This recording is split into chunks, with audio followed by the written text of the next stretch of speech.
This is Create the Next from Pro CFO Partners, where every week we explore strategies and ideas for financial management and growth to help today's businesses put their financial picture in context. Welcome back to Create the Next. I'm Chris Bentliff.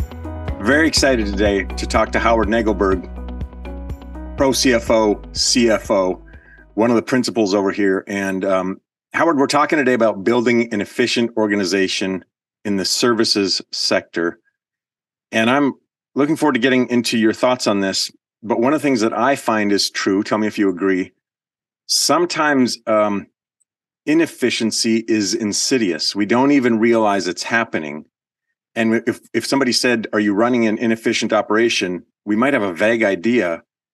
What are some of the symptoms that I might be experiencing that will tell me you're running into inefficiencies and you need to address it, even if you don't necessarily have the language to articulate where your inefficiencies are? Okay, loaded question. And thanks for having me, Chris. The inefficiencies can pop out a few ways and over different timelines. One is if your team that's working on the project says, I need more help, I need more help, I need more help. Maybe that's not the case. You can go to the technical side and see, for those companies that use time tracking systems, et cetera, seeing how people are utilizing their time or not utilizing their time. Again, you could spend eons talking about timesheets and the accuracy thereof. But that's another barometer.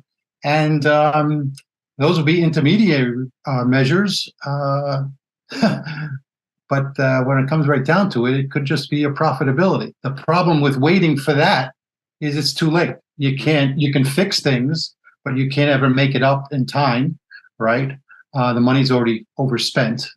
So you have to be on it. I used to say, in the times long before hybrid work models, walk the halls, see if people are busy. If they're not, then the overall efficiency of the organization has probably declined over time. Interesting. A lot of, sort of cultural things is what I feel like you're touching on there.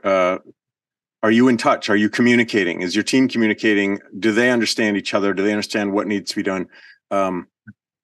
These aspects that have to do with, some levels of organizational transparency and understanding one another. Let's get into some of these ideas that you have specifically on, okay, so I might be bumping into some of this stuff, or I want to improve regardless of what my station is, regardless of kind of where my situation is. What are some ways that we can start to build efficiencies? Well, I've spent the first third of my career was in manufacturing, and the second 2/3 was in the services sector, advertising, where you're providing services for clients. You're not making widgets, so to speak. Yeah. Tying back to your question about efficiencies, I used to say, you build pyramids. Think of an ice cream cone. It's got to be narrower at the top than at the bottom, the top part of the ice cream cone. In order to support your clients, you might need to give them let's say, I hate to get hung up in titles, but a high-level person. Maybe it's a VP person, VP level person, and they're the ones providing the strategy. Okay, but you probably only need one of those persons or a portion of a person for each client.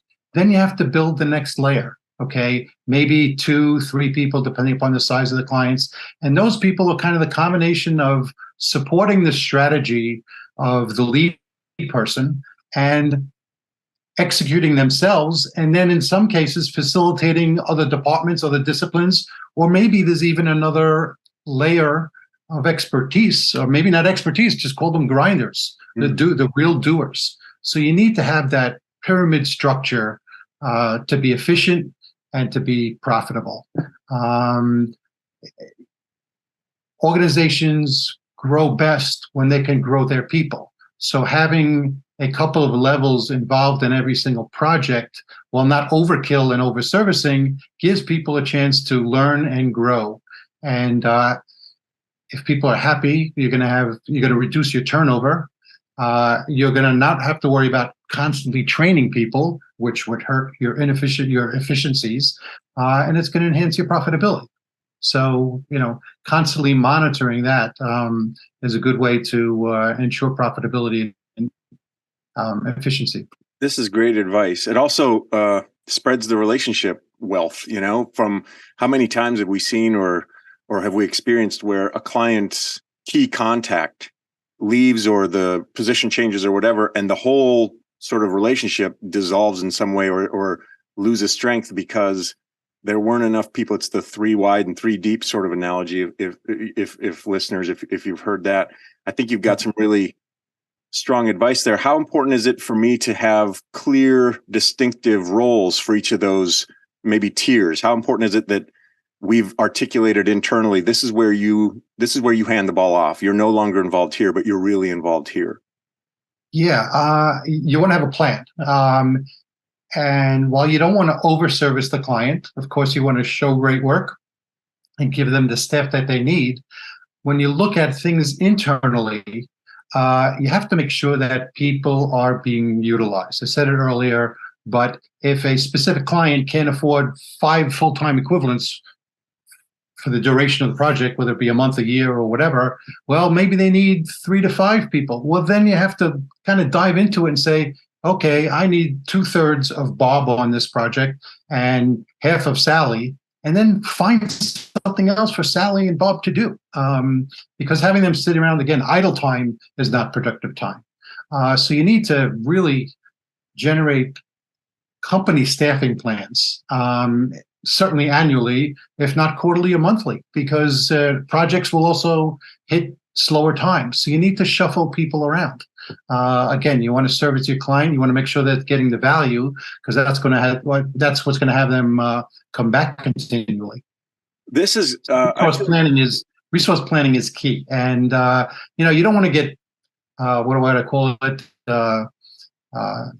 Paralyzed by analysis paralysis, but it's something you have to monitor. And it doesn't necessarily have to be, yes, it could be out of the finance function, but it could just be the team lead. Someone's got to do it, and someone's got to check that on a interim basis. Monthly might be burdensome, but you got to look at it at least every other month. I love that you brought this utilization up. In my experience, that is a space, especially in smaller organizations, where that is poorly tracked, poorly understood why it should be tracked. It's vague. What does it mean to utilize this person? What does it mean? When is it billable hours and when is it overhead? All these sorts of things. And there's tons and tons of tools out there, everybody, software things and all the stuff that you can help people track or whatever. But how do I build, give me like 2 points here of how do I kind of build a culture of sort of optimized utilization? How do I get my team to be thinking, okay, I got idle time, I'm going to get involved now with this. We've all heard of Google's 20% thing back in the day, which was spend 20% of your time doing something amazing and building something cool, because that's what you're good at. How do we kind of, cultivate that inside of our organizations where utilization is concerned? Do you have some advice?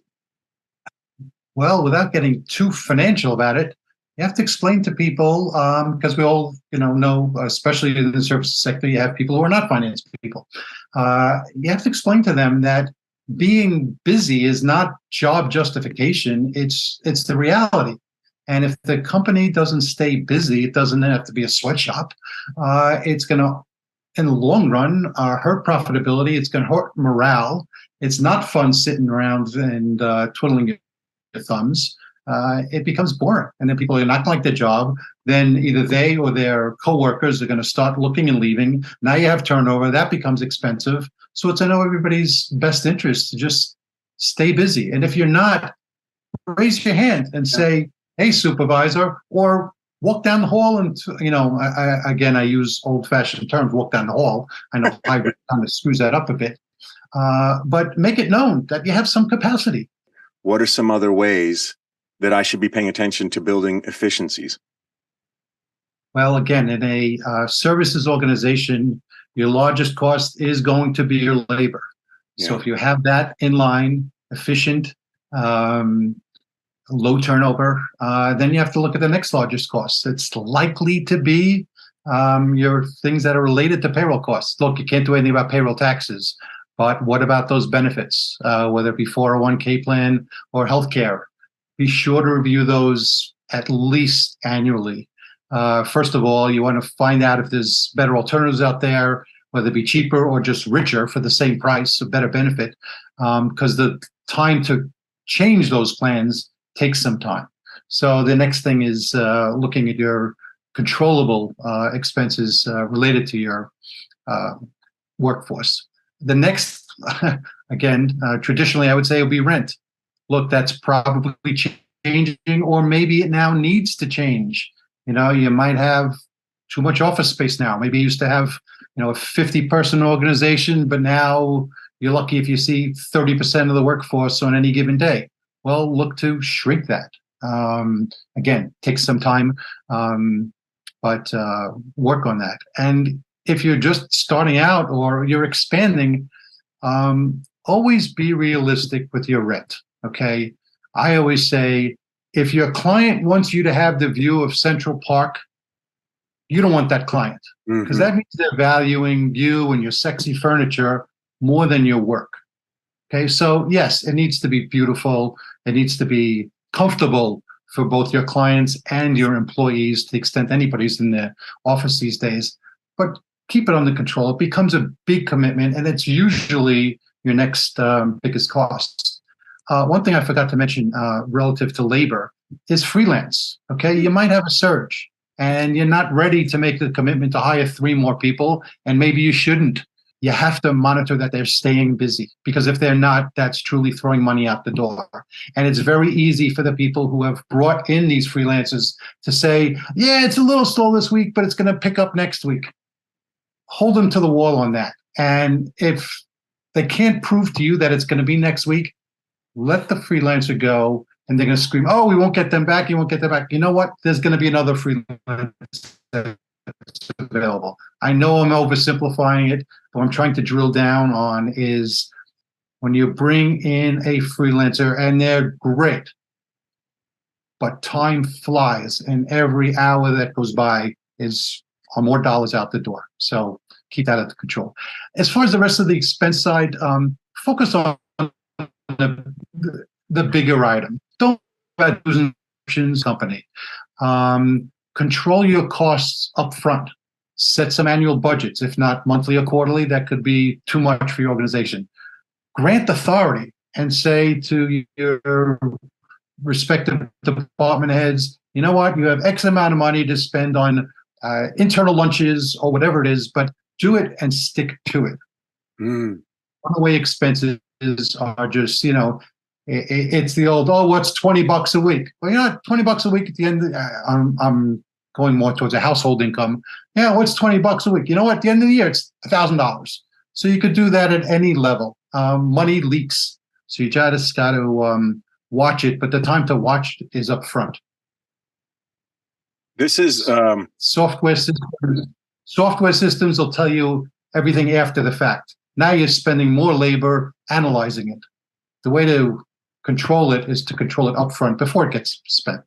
Yeah, I'm sorry, Chris. No, that's great advice. And again, it connects to this sort of culture of efficiency. Like, this is stuff that if you haven't worked out, it's not going to solve itself on accident. You have to pay attention to it. And I love this guidance and this sort of specific insight and advice that you're sharing with us. As we sort of, reach the end of our conversation, it connects some dots for me, how I think a lot of service organizations don't necessarily understand how deeply connected efficiency is to profitability. And they're constantly thinking, get more clients, get more revenue, therefore we will get more profit. Instead of thinking, improve these processes, optimize this, remove this, eliminate that.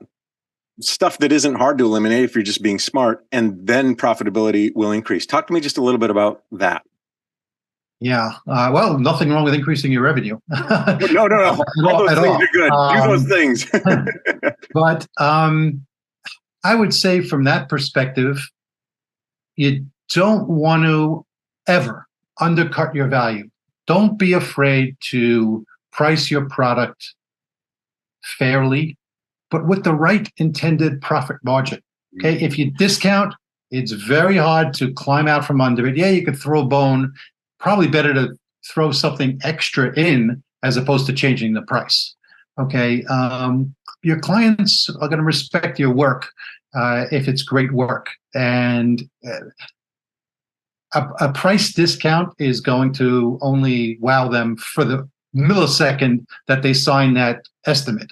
Okay, what'll wow them more is better work. So keep your prices up there, again, whether it's on an hourly basis or a project by project basis, because again, it's hard to reverse. And then if it becomes an ongoing client, they're going to point to, hey, you did the same project last year and it was 30% less. Well, now you're stuck. Okay, so be careful of that. You have to do your homework up front and build each team, each project correctly at the front. On a household basis or a personal income basis, company, experts say, treat your 401k, and I'm talking from the employee perspective, as an expense.